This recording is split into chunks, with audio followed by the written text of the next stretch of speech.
Hey everyone, the last thing I want you to feel after watching these Hot Topics videos is shortchanged. So when we say it's story time, we want to have the best stories with one of the best storytellers. And I think we've got that this time. You can let me know if I'm right or wrong on that.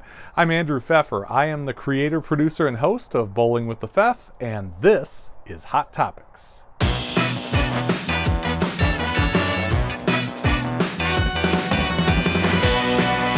Normally I just start this kind of thing on camera myself, but we got to have as much time with this guest as possible. He is a PBA Hall of Famer, a USBC Hall of Famer. He's got 2 Eagles, but he's only 3 shots away from 5, and he has got stories to beat the band. Larry Lichstein, welcome to Hot Topics. Well, Pat, thank you. What an honor and privilege this is. Sorry I'm in my car today, but I live out in the woods, and the streaming is not too good out there. I'm sort of hiding. I like it too. But so I went over to a plaza close by. I got my hotspot on the phone, and I'm ready to roll with you there, brother. Awesome. I love it. The first thing I want to bring up is just a little tip here for anybody on Facebook. If you like what you hear today, and this is just going to kind of be a piece of this, check out Lightning Strikes Bowl on Facebook, because Larry does a tremendous live stream on that page that obviously describes the bowling that's going on, but there are so many great stories. It's such a great watch, Larry. It's got to be fun for you too. It's from another world. Again, like the rest of my life before it, totally unplanned. Bowling has given me a life like no other. Considering, I was a good pro, but I was never a superstar, not even close. I bowled them, and every once in a while I bowled good enough to make some money, but I never dreamed that after I left the tour as a pro that I would have the life as player service director. And now, several pro shop ownerships. And then when I was really, at a crossroads in my life, Robert Eddy asked me to live stream. I did it a few years. It was okay, but I wasn't happy. Personal things. I came back to work for him about 2 years ago, and I know I changed a lot. Sobriety has done wonders for me mentally. And the kindness that I get from my viewers, yourself, our bowlers in Southwest Florida, and bowlers from around the world that watch my show has changed me as a person. I'm extremely grateful, extremely honored. I try to be entertaining. I make sure that I try not to run into controversy. Occasionally I'll say something and I say, well, maybe you shouldn't. I don't want to be negative. I try to be as positive as possible. I want the people to laugh. I want them to enjoy it. I want my owner to feel like, I'm bringing business into his facility, as well as making sure that as a Hall of Famer, I don't embarrass my fellow Hall of Famers by getting a little carried away, which I could do. I've been pretty good at it. I sort of stayed out of the quicksand, so I'm pretty happy doing what I do. And then when you called me the other day, I said, yeah, and Terry was so nice to me on my stream. So again, great to be with you. Do you want me to tell you about the humble beginnings in June of '74? I've got some stories right from the beginning that are unbelievable stories. You want me to keep going? Yeah, we would love to hear a couple stories from the truck. Okay. Well, before there was a truck, there was just me and a Winnebago. And I had bought the Winnebago in '73. So when I took the job in '74, I asked Harry Golden if I could plug into the bowling centers, and I own the Winnebago. So if I could get on the side of the center and plug in and get some water, I could walk to work and walk home. I had a place to go if I needed a nap. I didn't have to go to the hotel. I liked living in the parking lot. There were some drawbacks. And the majority of bowling centers that I parked at in my career, they usually had me close to the dumpster. So I got to know garbage truck delivery men, and I lived in the back of the bowl. And of course, the other motorhomers lived back there with me. So in the early years, Earl had a motorhome, Ernie Schlegel, Larry Lobb, who I love dearly, Tommy Hudson. These were my closest friends, and we lived next to one another. So, we would cook out at night. And we knew each other's families and wives and children. And it became a family, more so than it was as a pro bowler, because now I had a guaranteed income. Not a lot, but it was guaranteed. Harry Golden told me that he didn't care if I created services as long as it didn't underscore what they hired me for, which was to be an official, checking the balls in, running the locker room, player services, hauling the equipment to every city. So I had a Winnebago. I had bought a trailer from Don Johnson's father after the Tournament of Champions ended. I drove out to Kokomo from Akron, hooked up to the trailer, brought it back to Akron, put the PBA equipment in it, got back to Connecticut, and then about a month later, it was on my way to L.A. The trip was very uneventful. Got to L.A. Now I started some new services. One of them was ball transport. My goal was to pick up an extra 100 a week, $4 a bag, 25 bags in a trailer. And I never spec'd out the trailer too good. There was a weight issue. So we started in L.A. We had to leave, climb through the mountains out of the valley, got to Magic Mountain, then down into San Joaquin Valley, east of Bakersfield, and then would drive up the hill and get into Shasta, in Oregon, and then our way to Seattle and Portland. Well, coming out of Portland, I had 25 bags in the trailer, all the bowler shirts, the PBA equipment. The trailer was a single axle trailer. It really wasn't spec'd out for a lot of weight, but I overweight. I put stuff in there I should never have done because that's the way I lived.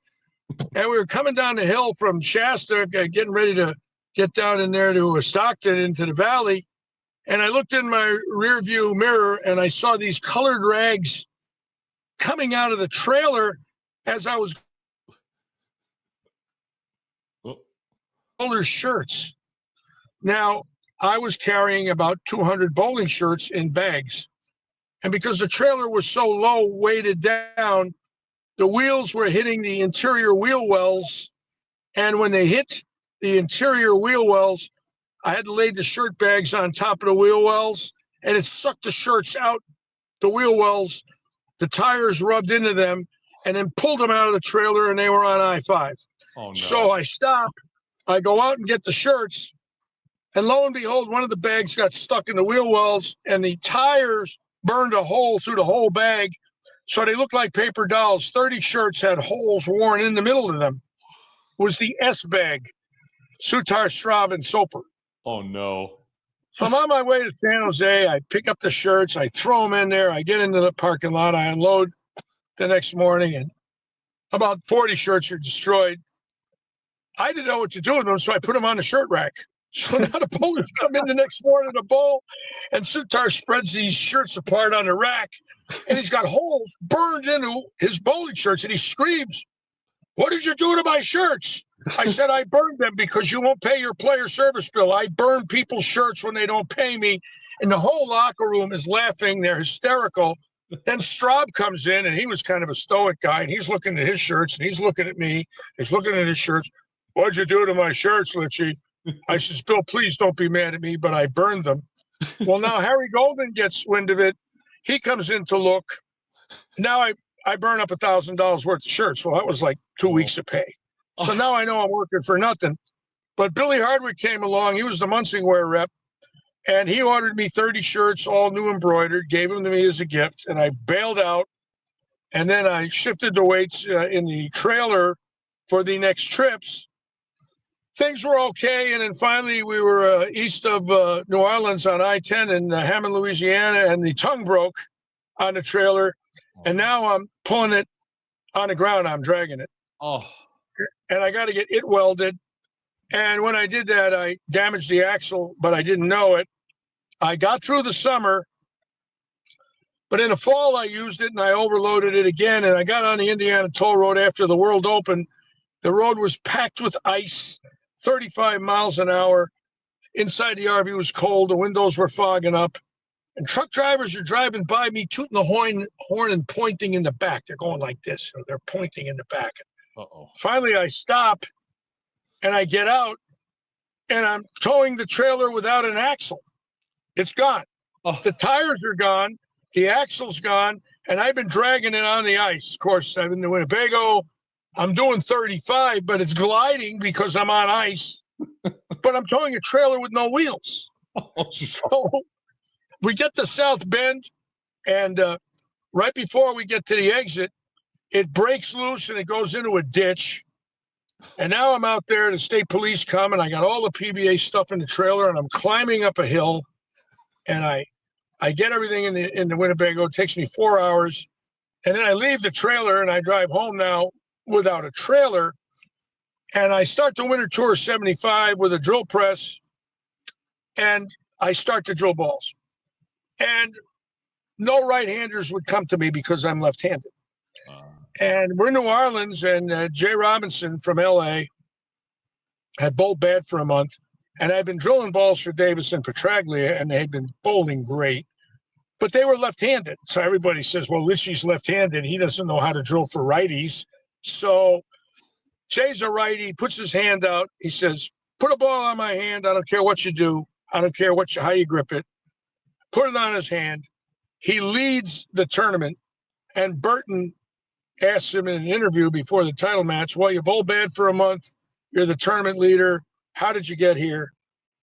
And Jay says, 2 words, Larry Lichstein, if it wasn't for him, I wouldn't be here. Well, he lost the title match on TV, and the next week, 30 right-handers were standing in line asking me to drill them bowling balls. Eventually, Davis won twice that winter. I drilled a ball for Weber. He led Springfield, Virginia, lost to Dickinson. I drilled Earl Anthony a ball. He lost to Dickinson. By the end of the winter, everybody was saying, Litchy, go out and buy a bus. You'll make a fortune. So I went home and I bought a Greyhound. It had 750,000 miles on it when I bought it. I bought it for $5,000. I gutted it, put a pro shop in the back, lived up front, and started the summer tour again at the Wonder Bowl in Downey with the bus. It broke down the whole trip to LA and broke down up and down the coast. Somehow I could keep it running and I was never late. By the end of the summer, Roger Zeller, who owned Columbia Industries, came to me and said, would you carry balls for my staff? What do you charge to drill a ball? I said, $10. He said, well, we're going to match it. We're going to give you 24 balls a week. So that was a $500 increase. Brunswick got wind of it. And when the LT-48 came out in Battle Creek, they sent 100. So I drilled those 100 plus the 24 for Columbia, 124 balls at $20 a ball, 2,500. A year earlier, it was a $750 paycheck. Now it's a $3,000 paycheck per week. Yeah. Ebonite gets on, AMF gets on, and by the winter of 76, I'm drilling 150, 175 balls a week at $20 a ball. This bus is so old that it blows out a gallon of oil every 1,000 miles, and I'm towing a car. It was a Pinto, and it was orange. And I would wash it at every stop, but I would drive 1,000 miles and the oil would blow black all over the car. So when I got to the next city, it was two-tone. It was black up front and orange in the rear. And I could write my name in the hood with my fingerprint like it was color painting when you were in kindergarten. It was finally, I had to stop to pour oil in it. I had to lift the back of the bus up and the oil would drip on my head. And then I had hair. Now you know how I lost it. Oil had dripped on this dome. So I cut a hole in a firewall, ran a hose from the oil spout through the firewall into my pro shop with a funnel. So anybody driving with me, I'd say every 500 miles, stick 2 gallons in. They'd go back, they'd open a gallon up, pour it in the funnel. It would go through the firewall into the hose and into the motor so I could drive nonstop now and put oil in my motor at the same time. The bus became legendary. I was interviewed across the country drilling balls in the bus. The stories of it breaking down were remarkable. I had put a 40-gallon sewage tank in the luggage bins, and in Barstow, I took a wrong turn, went into a field. It had been raining 2 weeks, and the bus sunk. But it sunk sideways into a swamp. And then I'm with Wayne Zahn and Paul Moser, and we didn't realize it, but after about 10 minutes, the smell came into the bus. The holding tank had ruptured, and 40 gallons of sewage went over all the bowlers' balls and bags that were in the luggage compartment, including Soutars. Now, you got to remember, In the summer of 74, I burned his shirts. Now it's January of 77, and his bag is soaked with number 1 and number 2, along with 20 other bags, 40 bags maybe. We got to the showboat. I washed them all off in the parking lot, and I brought them into the locker room up the stairs behind lanes 1 and 2.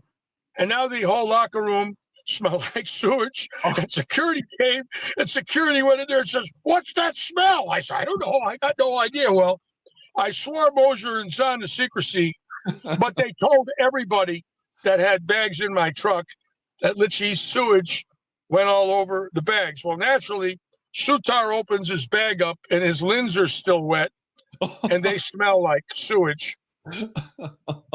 And Sutar says, "What did you do this time?"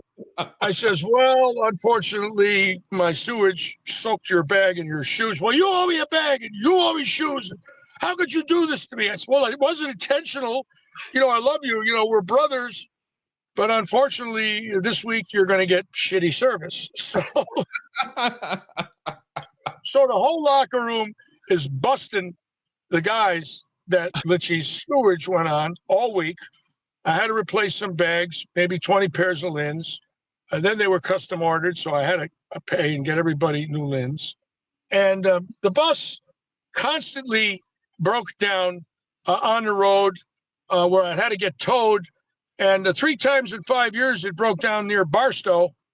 Well, I would always call the same towing service. Well, by 1982, he was sending me Christmas cards wanting to know the next time I was coming through, he'd be ready for me. And he told me from 76 to 82, it broke down 3 times in Death Valley. And I had to call him up, and we became best of friends. We sent each other Christmas cards over the years. I have pictures of me paying him in 81. I got rid of the bus, bought an 18-wheeler. Then the business really started to boom. Urethane came out, and now I was drilling 300 balls a week. But I also had the terrible habit of being overweight. And I got stopped at a weigh station in Mount Airy, North Carolina. I was 16,000 pounds overweight. And he told me I had to leave the trailer and empty it. And I couldn't leave until I had changed my gross weight. Okay. Gave me a fine, $800. I didn't have any money. So I called up a proprietor in Mount Airy, and he came over and bought 40 angles and 40 hammers for me for about $75 a ball. Gave me $3,000. I paid the bill off. I wasn't 16,000 over, I was maybe 4 or 5. Got the weight down, got out of the weigh station, got over to Canton. And these stories of foolish things that I did, I don't know how I lived. In 92, the tractor was stolen in North Brunswick, New Jersey. So now I had no way to move my trailer.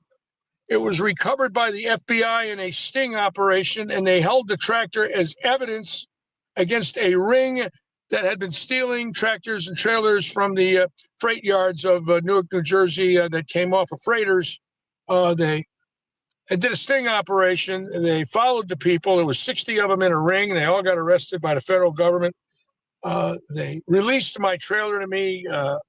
They released my tractor to me 10 days later. I was sitting with Petraglia when I could get it back. It made the newspapers. Government seizes Pro Bowlers Tour tractor in evidence. It was like, I had to sign all these papers with the Bureau of Firearms and Tobacco, and this was federal. Somehow I got through that without getting arrested. I didn't do anything wrong. Then we had the Canadian story where they wouldn't let me off the bridge because I didn't have a manifest. And they kept me on the bridge for 14 hours with Malacosta, David Bate, and Bill Hall. They made me unload it. And they put everything that was in my trailer into a checkerboard in a large parking lot, squares 1 through 300. Naturally, 300 squares, 300 in bowling, right? And every item I had to put in a square.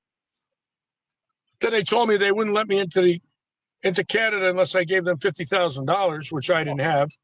That was a negotiation where I finally got out of there and got over to Windsor. It's just many, many crazy stories over the years, and a lot of fun, I might add. I had many great stars driving with me. to different stops.